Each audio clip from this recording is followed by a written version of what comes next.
जब भी हम किसी भी तरह के प्रोबायोटिक का सेवन करते हैं तो उसके हमें कुछ ना कुछ साइड इफेक्ट्स ज़रूर महसूस होते हैं। तो जब हम केफिर को भी इंट्रोड्यूस करते हैं अपनी बॉडी के साथ तो उसके कुछ हमें साइड इफेक्ट्स महसूस होते हैं। ऑलमोस्ट 80% लोगों को साइड इफेक्ट्स तो महसूस होते ही हैं और जिन लोगों ने खाया होगा अभी तक केफिर वो ज़रूर इस बात को समझते होंगे। तो नमस्कार, स्वागत है आपका एक बार फिर हेल्थ फॉरएवर चैनल में। और आज हम बात करने वाले हैं केफिर के साइड इफेक्ट्स की। केफिर तो एक बहुत अच्छी चीज मानी गई है, फिर इसके साइड इफेक्ट्स क्यों?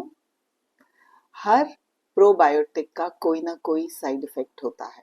कारण जानने से पहले मैं एक छोटे से एग्जाम्पल के साथ इस चीज को समझाना चाहूंगी। हालांकि एग्जाम्पल डायरेक्टली रिलेटेड नहीं है, लेकिन इससे आपको कुछ कुछ समझ आ जाएगी।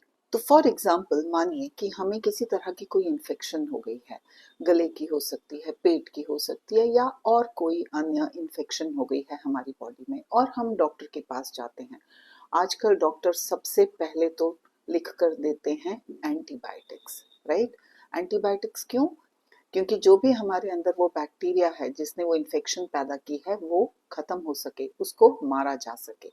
तो जब ये एंटीबायोटिक हमारे अंदर जाता है, कभी आपने नोटिस किया है कि जब भी हम एंटीबायोटिक्स खा रहे होते हैं तो हमें बड़ी वीकनेस सी महसूस होती है, कुछ लोगों का पेट खराब हो जाता है, सर में दर्द होने लग जाता है। वो भी एग्जैक्टली यही चीज है। एंटीबायोटिक भी हमारे अंदर जाके उस हार्मफुल बैक्टीरिया को मार गिराता है। यही काम केफिर करता है। अब वापस आते हैं केफिर पर। तो ये साइड इफेक्ट्स क्यों होते हैं केफिर खाने पे? केफिर ही नहीं, किसी भी तरह का आप जब प्रोबायोटिक खाओगे तो उसके कुछ ना कुछ नेगेटिव इफेक्ट्स आपकी बॉडी महसूस करेगी ही करेगी। ठीक है, तो चलिए जानते हैं कि ये क्यों होता है, इसका कारण क्या है। तो जिन साइड इफेक्ट्स की हम बात कर रहे हैं उसे साइंटिफिक लैंग्वेज में हर्क्सीमर रिएक्शन कहा जाता है। शॉर्ट करके उसे हर्क्स इफेक्ट भी कहते हैं। अब ये हर्क्स इफेक्ट क्या होता है?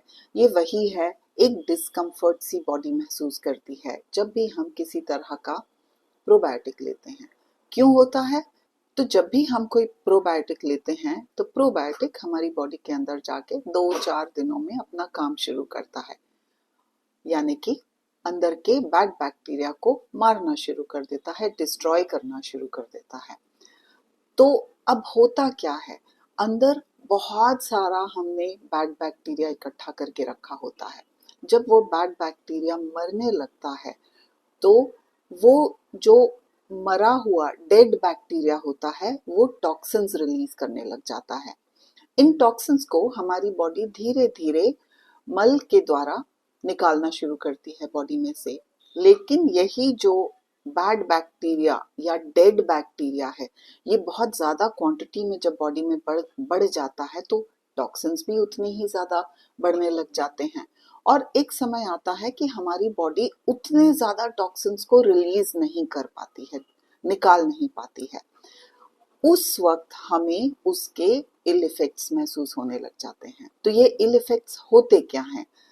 सबसे ज्यादा तो जो मैंने सुना है वो है पेट से रिलेटेड प्रॉब्लम्स, जैसे कि पेट में दर्द हो जाना, मरोड़ उठना, लूज मोशंस हो जाना, कॉन्स्टिपेशन भी हो सकती है, पेट से रिलेटेड बैक में दर्द होना, एसिडिटी हो जाना, गैस हो जाना, ये सारी चीजें आप महसूस कर सकते हैं। इसके अलावा कुछ लोगों से जब मेरी बातचीत हुई तो एक दो लोगों ने ये भी बताया कि उनके उनके घुटनों में, जॉइंट्स में पेन शुरू हो गई थी। अगर मैं अपनी बात करूं तो मुझे सबसे ज्यादा जो इफेक्ट महसूस हुआ था वो मेरे सर के ऊपर हुआ था।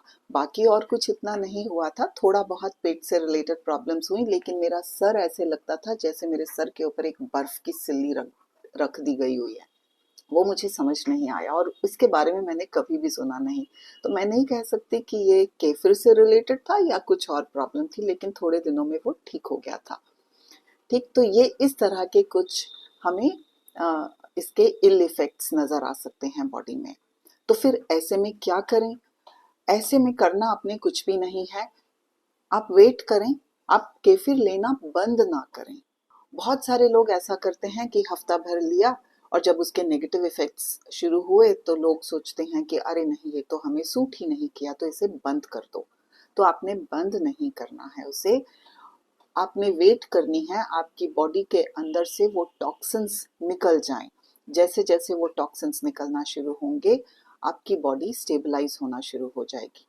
तो कब तक वेट करें हम इस चीज़ की?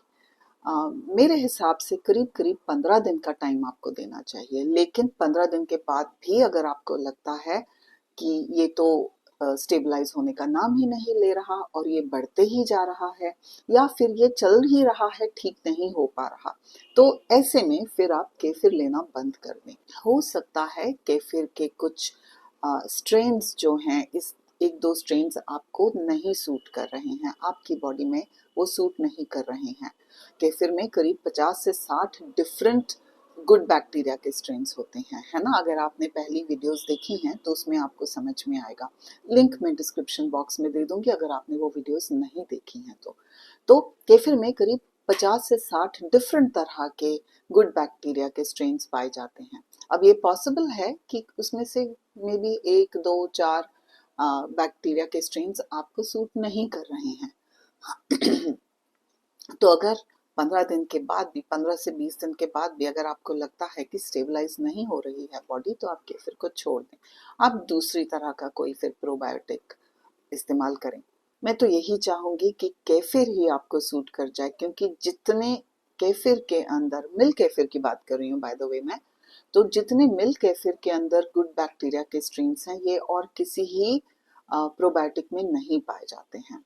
अब बात करते हैं कि क्या हम इन बैड इफेक्ट्स को अवॉइड कर सकते हैं? जी हाँ, बिल्कुल अवॉइड किया जा सकता है।